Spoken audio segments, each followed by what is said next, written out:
ერთდროულად ორი აქცია რუსთავში ქალაქში სამარშრუტო ტაქსებთან დაკავშირებული პროტესტი გრძელდება. სიტუაცია დღეს მას შემდეგ გამწვავდა, რაც საკრებულოს თავმჯდომარემ საკუთარი მოვალეობის შემსრულებლის მიერ მიღებული გადაწყვეტილება მოულოდნელად გააუქმა და ტენდერში გამარჯვებულ კომპანიას რუსთავში ახალი სამარშრუტო ტაქსების შესაყვანად ვადაისավ 25 მაისამდე მისცა. თუმცა ინტერტრანსის შეცვლილი ბრძანების შესრულებას არ აპირებს, რაც იმას ნიშნავს, რომ ახალი კომპანიის სამარშრუტო ტაქსები ქალაქში მომდევნო 2 წლის განმავლობაში ეტაპობრივად შევა.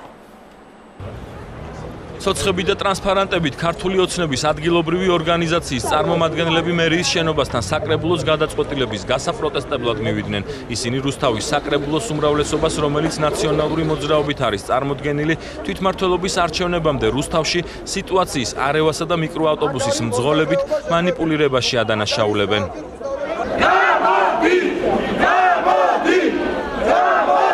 კომპანია, რომელიც შემოვიდა ტენდერის სახით, მან დათმო თავისი პოზიციები და მძღოლების სასარგებლოდ გადაწყვიტა ყველაფერი, რაზეც ქალაქის მერიამ თავისი სამუშაო გაწია საკრებულოს უარყოფის გადაწყვეტილება. რატომ აურიეს ისევ დაწნარებული სიტუაცია და რატომ გადაწყვიტეს ამ მძღოლების საქმე ასე?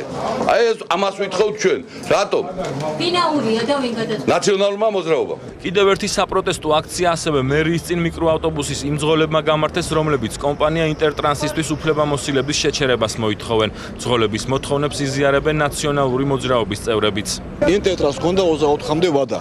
ვერ შეასრულა 20%-ით და იმიტომ შევიკრიბეთ და წავიდეს. ვერ შეასრულა, წავიდეს დაგვანდებოს თავი. ჩვენ დაფუძნებელზე მოდია კიდე 2 წელი. 2 წლით თუ დაგტოვებენ, უნდა ეს ყველაფერი დამტკიცეს, დასტური მივიღოთ ზუსტად, რომ ჩვენ რა ვქნათ, როგორ სახელმწიფო წარმომადგენლების ზეწოლის შედეგად შექმნა დოკუმენტი, დადგენილება სრულიად უკანონოდ საკრებულოს წევრი შეიყვანეს შეცდომაში და მოაწერიეს ხელი. ორი საპროტესტო აქციის მიზეზი საკრებულოს ორი გადაწყვეტილებაა. პირველის შემთხვევაში საკრებულოს თავმჯდომარის მოვალეობის შემსრულებელმა 21 მაისს კომპანია ინტერტრანს ვალდებულებების შესრულებისთვის ხელშეკრულება 2 წლით გაუხანგრძლივა, რაც ავტომატურად ხაზებზე ყვითელი მიკროავტობუსების შეყვანის შეჩერებას 2 წლით გულისხმობდა. თუმცა გადაწყვეტილებიდან 2 დღეში წინასაარჩევნო ჩვეულებაში გასული საკრებულოს ნაციონალური მოძრაობის თავმჯდომარე თანამდებობას დაუბრუნდა და ინტერტრანს გაგრძელებული ვადები გაუუქმა. ჩატარდა სხდომა, სადაც ითქვა, რომ წინასხდომას არ აქვს, ესე ვთქვათ,